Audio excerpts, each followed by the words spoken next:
بہت سے ایسے معمولات ہمارے ہیں جو رمضان کے آنے کے باوجود بھی چھوٹتے نہیں ہیں، غیبت کے، لا یعنی باتوں کے، لا یعنی کاموں کے۔ اگر ایسا ہوا تو عبادات رواج بن کر رہ جائیں گے۔ رمضان کا مبارک مہینہ یہ تو 11 مہینے کی غفلتوں کو دور کرنے کے لیے، اور رمضان مبارک کا مہینہ یہ 11 مہینوں کے گناہوں کو بخشوانے کے لیے، 11 مہینے کی عبادت، 11 مہینے کی سخاوت ایک طرف، اس مہینے کی عبادت اور سخاوت ایک طرف۔ حضور اکرم صلی اللہ علیہ وسلم تیز آندھیوں سے بھی زیادہ سخی ہو جاتے تھے اس مہینے میں، حالانکہ آپ کی سخاوت تمام انبیاء علیہ السلام سے بڑھ کر ہے، کیونکہ آپ کی سخاوت فقر کے ساتھ ہے، اور انبیاء کی سخاوت بادشاہت کے ساتھ ہے۔ آپ کی سخاوت فقر کے ساتھ ہے، سلیمان علیہ السلام کی سخاوت بادشاہت کے ساتھ ہے۔ جو سخاوت فقر کے ساتھ ہو وہ بادشاہت کی سخاوت سے زیادہ بڑی ہے۔ تو آپ صلی اللہ علیہ وسلم تیز آندھیوں سے زیادہ عطا کرنے والے اس رمضان کے مہینے میں ہوا کرتے تھے۔ یہ مہینہ ہر اعتبار سے وصول کرنے کا ہے، انفاق کے ذریعے بھی، صدقات کے ذریعے بھی، عبادات کے ذریعے بھی، اور سب سے بڑھ کر یہ مہینہ دعوت اللہ کا مہینہ ہے، اس لیے کہ تاجر انتظار کرتے ہیں کہ گاہک کو کب اس چیز کی طلب ہوتی ہے۔ اس طرح ہمیں بھی اس موقع سے فائدہ اٹھانا چاہیے، اس لیے کہ اس وقت قلوب متوجہ ہیں خیر کی طرف، کہ جو شیاطین مردہ ہیں، سرکش شیاطین ہیں، وہ قید کر دیے گئے ہیں۔ روزے سے نفس کچلا جاتا ہے، یہ بہترین موقع ہے اللہ کو منانے کا، اور بہترین موقع ہے اللہ کے بندوں کو اللہ سے جوڑنے کا۔ لوگ سمجھتے ہیں رمضان کا مہینہ یہ عبادت کا اور آرام کا مہینہ ہے، نہیں، بلکہ یہ مجاہدے کا اور دعوت اور عبادت کو جمع کرنے کا مہینہ ہے۔ ایسا سمجھتے تھے جس کام میں 11 مہینے ترقی چاہتے ہو اس کو اس مہینے میں زیادہ کرو، جس کام میں 11 مہینے ترقی چاہتے ہو اس کو اس مہینے میں زیادہ کرو۔ اس لیے یہ رمضان کا مہینہ یہ دعوت عبادت کو جمع کرنے کا مہینہ ہے۔ اپنے ایک منٹ کو، ایک لمحے کو اس میں وصول کرنا ہے۔ جب بھی خالی بیٹھے ہو، اول تو خالی نہ رہو، یا ذکر میں، یا تلاوت میں، یا دعوت میں، یا عبادت میں، یا ذکر میں، تلاوت میں، یا دعوت میں، یا عبادت میں، اسی میں اپنے آپ کو مشغول رکھو، اس لیے کہ دنیا میں 3 ہی کام کرنے کے ہیں۔ وقال حضرت عمر رضی اللہ عنہ کے کہ اگر دنیا میں 3 کام نہ ہوتے میں دنیا میں رہنا پسند نہ کرتا۔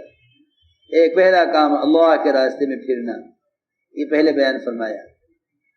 حضرت عمر کے اس قول سے معلوم ہوتا ہے کہ اللہ کے راستے میں پھرنے کے برابر کوئی عمل نہیں ہے۔ دوسرا عمل اللہ کے ذکر لمبے لمبے سجدے کرنا، اور تیسرا عمل علماء حق کی مجالس سے علم حاصل کرنا۔ حضرت عمر فرماتے تھے یہ 3 کام نہ ہوتے تو میں دنیا میں رہنا پسند نہ کرتا، اس لیے اپنے آپ کو ان 3 کاموں کے اندر مشغول رکھنا ہے۔ جب یہ رمضان کا مہینہ آیا، حضور اکرم صلی اللہ علیہ وسلم نے شعبان کے آخری دن صحابہ کے درمیان بیان فرمایا، اور فرمایا اے لوگو تمہارے سامنے بڑا عظیم برکتوں والا مہینہ تمہارے سامنے آ گیا ہے۔ اس مہینے میں ایک رات ہے جو رات 1000 مہینوں سے بہتر ہے۔ کون سی رات ہے؟ کسی کو پتہ نہیں کون سی رات، کسی کو پتہ نہیں۔ اگر بتا دیتے کہ فلاں رات ہے، بتا دیتے کہ فلاں رات ہے، تو لوگ 28 راتیں غفلت میں گزار کے ایک رات میں عبادت کرتے ہیں۔ اللہ نے اس کو چھپا دیا تاکہ تم پورے مہینے شب قدر تلاش کرو۔ اللہ تعالیٰ نے قیامت کے لیے اس لیے چھپایا ہے تاکہ بندہ ڈرتا رہے اور عمل کرتا رہے کہ خبر نہیں کب قائم ہو جائے، خبر نہیں کب قائم ہو جائے۔ اگر یہ کہہ دیتے فلاں سال کے فلاں مہینے کی فلاں تاریخ میں قیامت قائم ہوگی تو سب غافل ہو جاتے۔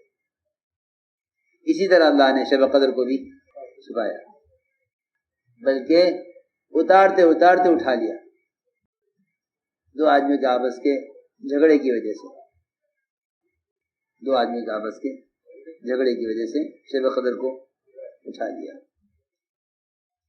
یہ بھی بات ہے کہ اس مہینے میں اگر اپنے غلاموں کے اوپر سے اپنے ملازمین سے کام ہلکا نہ کیا اور آپس میں جھگڑے کیے تو شب قدر تو اب جس رات میں ہوگی لیکن اسے توفیق نہیں ہوگی۔ یہ بھی ایک بات ہے کہ جھگڑنے والے سے خیر کے مواقع اٹھا لیے جاتے ہیں، یعنی وہ خیر کے مواقع سے غفلت کے ساتھ گزر جاتا ہے، تو اس کو چھپایا ہے شب قدر کو، تاکہ اس شب قدر کی تلاش میں ہر رات کی قدر کی جائے۔ سمجھ رہے بات؟ شب قدر کی تلاش میں ہر رات کی قدر کی جائے، ہر رات کی قدر کرو شب قدر کی تلاش میں۔ فرمایا ایک رات ہے اس میں جو 1000 مہینوں سے افضل ہے، اللہ نے اس مہینے کے روزوں کو فرض بنایا ہے، اور یہ رات کی عبادت تراویح اس کو اللہ نے نفل قرار دیا ہے۔ جو آدمی اس مہینے میں کوئی بھی عمل خیر کرے گا وہ ایسا ہے گویا اس نے اس کے علاوہ میں فریضہ ادا کیا ہے، ثواب کے اعتبار سے، درجے کے اعتبار سے نہیں۔ درجہ تو فرائض کے درجے کو نوافل نہیں پہنچ سکتی، اور جس نے فریضہ ادا کیا اس مہینے میں وہ اس کا اجر 70 فرائض کے برابر ہے، 70 فریضوں کے برابر ہے۔ اور یہ مہینہ صبر کا مہینہ ہے، یہ مہینہ صبر کا مہینہ ہے، اور صبر کا بدلہ جنت ہے۔ یہ مہینہ صبر کا مہینہ، یعنی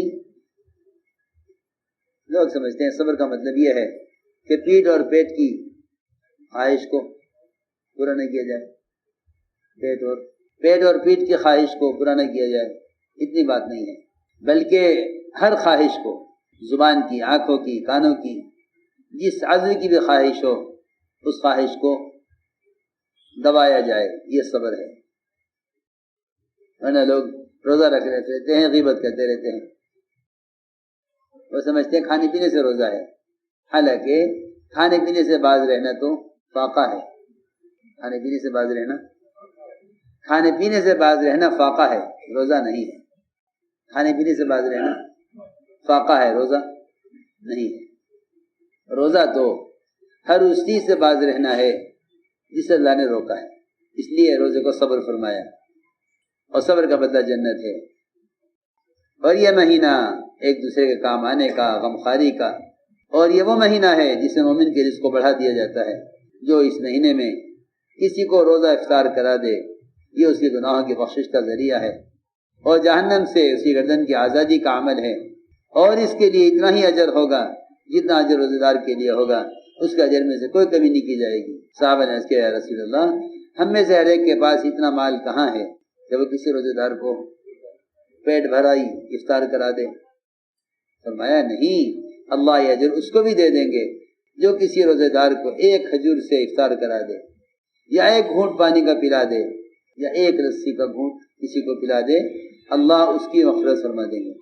یہ مہینہ کہ اس کا پہلا عشرہ رحمت ہے، درمیانہ عشرہ مغفرت ہے، آخری عشرہ جہنم سے آزادی کا ہے۔ جو اپنے غلاموں سے اس مہینے میں کام کو ہلکا کریں گے اللہ ان کی مغفرت کریں گے، انہیں بھی جہنم سے آزاد کر دیں گے۔ اس مہینے میں 4 کام زیادہ کیجو، اس مہینے میں 4 کام زیادہ کیجو۔ 2 کام تو وہ ہیں جس سے تمہیں رب کو راضی کرو گے، اور 2 کام وہ ہیں جس کی تمہیں سخت ضرورت ہے۔ وہ 2 کام جس سے تمہیں رب کو راضی کرو گے وہ تو لا الہ الا اللہ کی گواہی دینا ہے اور اللہ سے استغفار کرنا ہے، اور وہ 2 خصلتیں جس کی تمہیں سخت حاجت اور ضرورت ہے وہ اللہ سے جنت کا سوال کرنا اور جہنم سے پناہ مانگنا ہے۔ جو کسی روزے دار کو ایک گھونٹ پانی پلا دے اللہ اس کو میری حوض کوثر سے ایسا پانی کا گھونٹ پلائیں گے کہ جنت میں داخل ہونے تک پیاسا نہیں ہوگا۔ آپ نے فرمایا مغرب کی نماز کے قریب آپ نے خطبہ دیا صحابہ میں، بہت مختصر خطبہ دیا، فرمایا کہ رمضان تمہارے سامنے آ گیا ہے، تم آگے بڑھ کر اس کے استقبال کرو۔ فرمایا کہ اس کی پہلی رات ایسی ہے کہ اہل قبلہ میں سے کوئی ایک بھی باقی نہیں رہے گا مگر اللہ اس کی مغفرت فرما دیں گے۔ رمضان کی پہلی رات میں تمام مسلمانوں کی مغفرت کر دی جاتی ہے۔ علی فرماتے رضی اللہ تعالیٰ عنہ کہ پہلا رمضان کی پہلی رات میں آپ نے بیان فرمایا، اللہ کی حمد و ثنا کی، فرمایا اے لوگو، اللہ نے تمہارے دشمن شیاطین کو تو کے لیے اللہ کافی ہو گئے ہیں، اور تم سے دعا کی قبولیت کا وعدہ کر لیا ہے۔ فرمایا ادعونی استجب لکم، مجھ سے مانگو میں دوں گا۔ فرمایا غور سے سنو، اللہ نے ہر سرکش شیطان پر 7 فرشتوں کو مسلط کر دیا ہے، اور یہ شیاطین ان سے چھوٹنے والے نہیں ہیں جب تک رمضان کا مہینہ پورا ہو۔ فرمایا غور سے سنو، آسمان کے دروازے کھلے ہوئے ہیں رمضان کی پہلی رات سے لے کر آخر رات تک، اور دعائیں اس میں مقبول ہیں۔ حضور اکرم صلی اللہ علیہ وسلم رمضان کا مہینہ آتا تو آپ لنگوٹ کس لیتے، یعنی عبادت کے لیے اپنے آپ کو فارغ کر لیتے، تیار ہو جاتے۔ لنگوٹ کسنے کا مطلب یہ ہے کہ آدمی کسی اہم کام کے لیے تیار ہو جائے، کمر بستہ ہو جائے، کمر کس لو، کام کا وقت آ گیا ہے۔ پہلی رات سے لے کر آخر رات تک آپ کا رمضان معمول یہ رہتا، اور آپ صلی اللہ علیہ وسلم عورتوں سے الگ ہو جاتے اور مسجد میں اعتکاف فرماتے اور رات بھر عبادت کرتے۔ اس لیے اپنے آپ کو دعوت اور عبادت میں ہی مشغول رکھو، لا یعنی باتیں ہرگز نہ کیجو۔ ایک صاحب ہنسے کسی بات پر، وہاں صاحب نے فرمایا اچھا جب یہ رمضان میں ہنس رہا ہے تو رمضان کے علاوہ کتنا غافل رہتا ہو، بہت اللہ سے مانگنے کا، اللہ سے فیصلے کرانے کا مہینہ ہے۔ اس لیے اپنے آپ کو دعاؤں میں، عبادت میں، دعوت میں، تعلیم و تعلم میں ہی مشغول رکھنا ہے۔ بہت اللہ سے مانگنے کا، اللہ سے فیصلے کرانے کا مہینہ ہے۔